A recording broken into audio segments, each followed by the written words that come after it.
కళ్ళు తిరిగి పడిపోయిన ఆనంద్కి క్షమాపణ చెప్పిన ఆదిత్య, అలేఖ్యకు దిమ్మ తిరిగే షాక్ ఇచ్చిన సునంద, చైతన్య. ఇందుకు ఏం జరిగింది? అలేఖ్యకు షాక్ ఇవ్వడం ఏంటి సునంద, చైతన్య? అసలు ఆదిత్య ఉండగా అలేఖ్యకు షాక్ ఇచ్చే పరిస్థితి అవుతుందా? అసలు ఆదిత్య క్షమాపణ దేనికి చెప్పాడు? ఆనంది కళ్ళు తిరిగి పడిపోవడం ఏంటి? ఇదంతా కూడా వీడియోలో చూసి తెలుసుకునేద్దాం. పాపిమా జీవన జ్యోతి అప్కమింగ్ ఎపిసోడ్స్ లో ఏం జరగబోతోందనేది ముందుగా తెలుసుకోవడానికి వీడియోని లైక్ చేసి ఛానల్ ను సబ్స్క్రైబ్ చేసి పక్కనే ఉన్న బెల్ ఐకాన్ లో ఆల్ ట్యాప్ చేయండి. మొత్తం మీదకి చూసుకున్నట్లయితే కనుక ఆనంది అయితే తన తప్పేమీ లేకపోయినా సరే ఆదిత్య పెడుతున్నటువంటి బాధను అలాగే తట్టుకుంటూ ఉంటుంది. సునంద అయితే కాఫీ తీసుకెళ్లి నువ్వే ఇవ్వు, లేకపోతే నీ జీవితంలోకి ఎవరో ఒకరు చొరబడిపోతారు, వాళ్ళకి నువ్వే అవకాశం కల్పిస్తున్నావు అని చెప్పేసి తిట్టి మరీ ఆనందితో కాఫీ పంపిస్తుంది. ఇటు అలేఖ్యకైతే సీనుగాడు కాబట్టి వచ్చిన కోపానికి తాళి కట్టి వదిలేశాడు, నేనైతే నిన్ను చంపేసేదాన్ని అని సునంద ఒక రకంగా గట్టి వార్నింగే ఇస్తుంది. ఇక ఇటు నుంచి జీవనకు కూడా చాట్ నుంచి వినే అలవాటు మానుకుంటే చాలా మంచిది అని చెప్పేసి ఒక రకంగా గట్టిగానే వార్నింగ్ ఇచ్చేసింది. ఇలా మొత్తం మీద అంతా సెట్ చేసే ప్రయత్నంలో సునంద ఉంది. అయితే ఇక శ్రీకర్ ఎమ్మెల్యే గారి అమ్మాయికి సీమంతం జరుగుతోంది, వెళ్ళాలి అంటే ఇంట్లో కోడలు కొడుకు జీవితం ఇలా ఉంటే సీమంతాలకు వెళ్లే పరిస్థితుల్లో ఉన్నామా మనం? వాళ్ళని చక్కదిద్దాల్సిన అవసరం, సరిదిద్దాల్సిన పరిస్థితి మనకే ఉంది అని చెప్పని అంటూ ఉంటుంది. ఈలోపు సీను ఇంటికొస్తాడు. అలా ఇంటికొచ్చిన సీనుని జీవన ఆపే ప్రయత్నం చేస్తే ఈలోపు ఆదిత్య అయితే నువ్వు ఇక్కడికి రావాల్సిన అవసరం లేదు, నువ్వు చెప్పేది మేము వినాల్సిన అవసరం లేదు అంటాడు. ఆ మాటలకు జీవన కాస్తంత కల్పించి రమ్మన్నది ఆనంది అయితే వాడు మాత్రం ఏం చేస్తాడు బావుగారు అని అంటే, ఆనందమ్మ నాకు అమ్మాడి రమ్మని చెప్తే నేను ఇక్కడికి రాలేదు, నేను మీతో మాట్లాడటాకొచ్చాను ఆదిత్య బాబు, నాకు మాట్లాడే అవకాశం ఇవ్వండి అని చెప్పేసి చాలాసేపే అడుగుతాడు. ఏం మాట్లాడాలి నువ్వు? నాకు మాట్లాడాల్సిన అవసరం లేదు, నువ్వు చెప్పేది వినాల్సిన అవసరమూ లేదు అంటాడు ఆదిత్య. కానీ వినాల్సిందే బాబు అని చెప్పేసి అంటే ఇక ఇంట్లో వాళ్ళందరూ కూడా మాట్లాడటంతో జీవన మధ్యలో దూరి అసలు సీను ఇక్కడ చెప్పేదేమీ లేదు, ఆదిత్య వినేదేమీ లేదు అన్నట్టుగా మాట్లాడుతుంటే జీవన నోరు మోయించి మరీ సీనుతో నిజం చెప్పిస్తారు. ఇక సీను అయితే ఆనంద్ గురించి చెప్తాడు. నాకు అమ్మ అయ్యా లేరు, నాకు ఉన్నదల్లా ఇదిగో మా అమ్మాడి మాత్రమే. మా అవ్వ నన్ను పెంచింది, అమ్మాడి నన్ను తీర్చిదిద్దింది. చదువు సంధ్య లేని నాకు, అసలు దిమాగ్ లేని నాకు, నన్ను ఒక మనిషిని చేసింది మా అమ్మాడి మాత్రమే.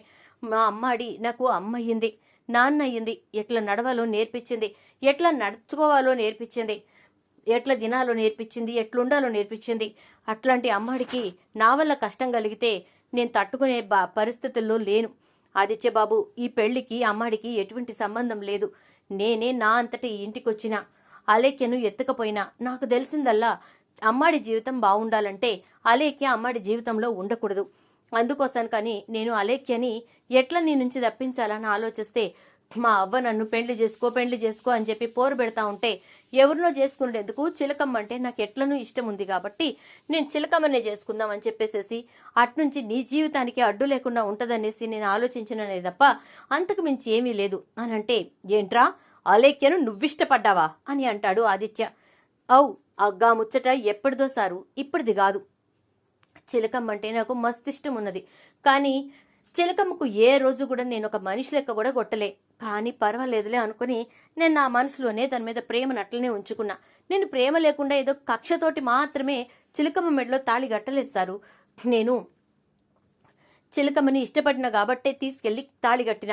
ఎట్లను నీ జీవితాన్ని కూడా బాగు చేసినట్టు అవుతుంది, నీ జీవితంలో కూడా చిలకమ్మ అడ్డు లేకుండా పోతుంది అనుకున్నా అని చెప్పని అంటే, ఏం మాట్లాడుతున్నావురా నువ్వు? నా జీవితం గురించి నువ్వు ఆలోచించేదేంటి అంటూ ఉండగానే ఈలోపు ఆనంది, ఒరే సీను, ఎందుకురా నీకు ఇదంతా? నువ్వు ముందు ఇక్కడి నుంచి వెళ్ళు, ఈడికొంచి నువ్వు ఇదంతా చేసుడు నా జీవితాన్ని ఇంకా ఇంకా బర్బాద్ చేసుడే అవుతుంది తప్ప ఇంకంతకు మించి ఏం ఉండదురా, నువ్వు బోర ఏడికించి అని చెప్పేసి అంటూ ఉంటుంది. ఇక అలా అంటున్నటువంటి ఆనందిని చూసి, ఆహాహాహా ఎంత బాగా నటిస్తున్నావు ఆనంది, మొత్తానికేమో తన్ని రమ్మంది నువ్వు, ఇక్కడికి వచ్చిన తర్వాత ఈ డ్రామా అంతా ప్లే చేయటం ఏంటి అని చెప్పని జీవన అంటుంటే, ఎందుకు జీవన అసలు అంతా నీకే తెలిసినట్టు మాట్లాడతావు? అసలు నేను ఏం మాట్లాడుతున్నాను, నువ్వేం మాట్లాడుతున్నావు? నేను శ్రీనుగాని వీడికి రమ్మని చెప్పినట్లయితే నేనే రమ్మన్నానని చెప్పి ధైర్యంగానే చెప్తా, అంతే తప్ప మాట మార్చుడు అటువంటి అవసరం నాకు అస్సలే లేదు అని చెప్పి ఆనంది అంటూ ఉంటుంది. దాంతో ఇక జీవన లేదు లేదు అంటూనే అన్నీ చేసుకుంటూ వస్తున్నావుగా, అలేఖ్యకు వాడితోటి తాళి కూడా కట్టించావుగా, అంటే నువ్వు వచ్చి చూసినవా జీవన?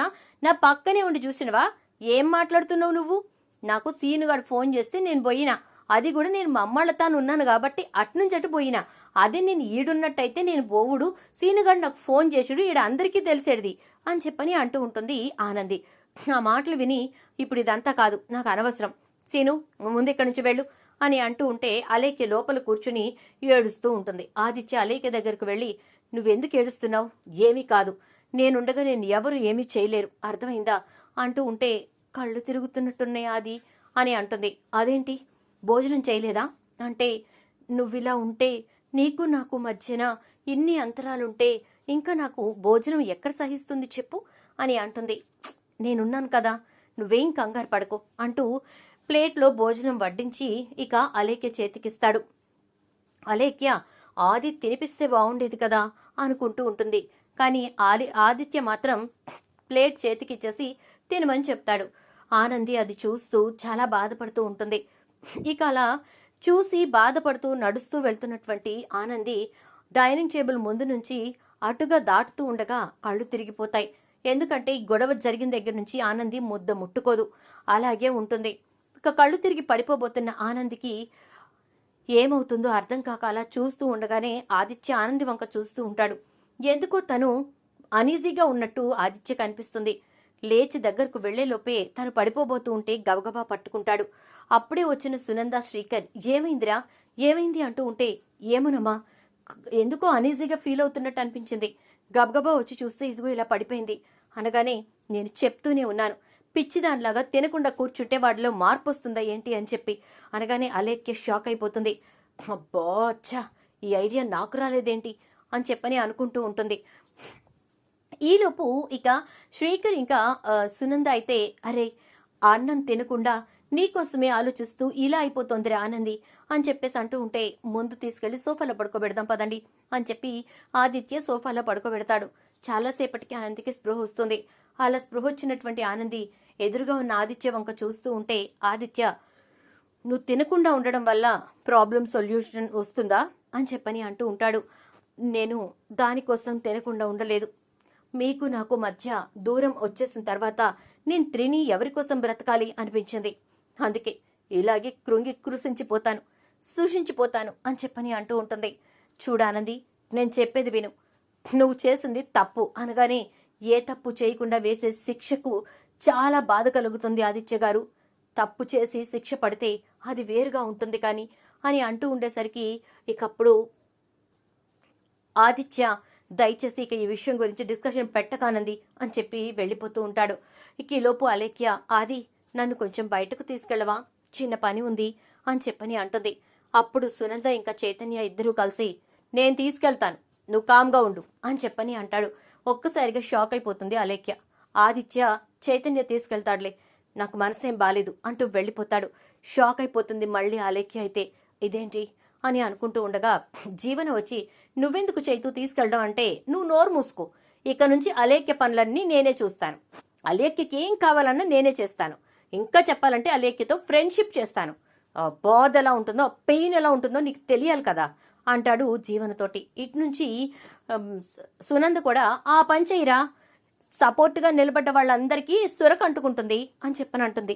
అన్నట్టుగానే ఇక చైతన్య అలేఖ్యతోటి ఫ్రెండ్షిప్గా ఉండడం, ఇంకా దగ్గరగా ఉండే ప్రయత్నం చేయటం మొదలు పెడతాడు. అది చూసి జీవన ఏడ్చి ఏడ్చి ఏడ్చి ఏడ్చి మొత్తుకున్నా సరే చైతన్య వినిపించుకోడు. ఆదిత్య అయితే చైతన్యతోటి, ఎందుకురా నువ్వు అలేఖ్యతో అంత క్లోజ్గా ఉంటున్నావు అని అడిగేసరికి, తను నాకు ఒక ఫ్రెండ్లోనే అనిపించింది అన్నయ్య, అంతే తప్ప వేరే ఉద్దేశం ఏమీ లేదు, నువ్వేం కంగారు పడకు, నీలాంటి ఉద్దేశాలు నాకు రావు, ఎందుకంటే భార్య ఉండగా ఇంకొకరితో పోవాలని చెప్పి నీకొచ్చిందని నాకు అనిపించదు అనగానే షాక్ అవుతాడు ఆదిత్య చైతన్య మాటలకు. మరి ఇప్పుడు ఆదిత్య నా ఆలోచనలో పడతాడా, ఆనంది తన కోసం తినకుండా అలా ఉండిపోతుందని చెప్పి ఆదిత్య ఆలోచించి ఇక ఆనందిని తనకు దగ్గరకు తీసుకుంటాడా, ఇదంతా కూడా రాబోయే ఎపిసోడ్స్లో చాలా ఇంట్రెస్టింగ్గా ఉండబోతోంది. వీడియో నచ్చితే లైక్ అయితే చేసి వీడియోని షేర్ చేసేయండి. అలాగే ఛానల్ని సబ్స్క్రైబ్ చేసుకొని పక్కనే బెల్ ఐకాన్లో ఆల్ ట్యాప్ చేయండి.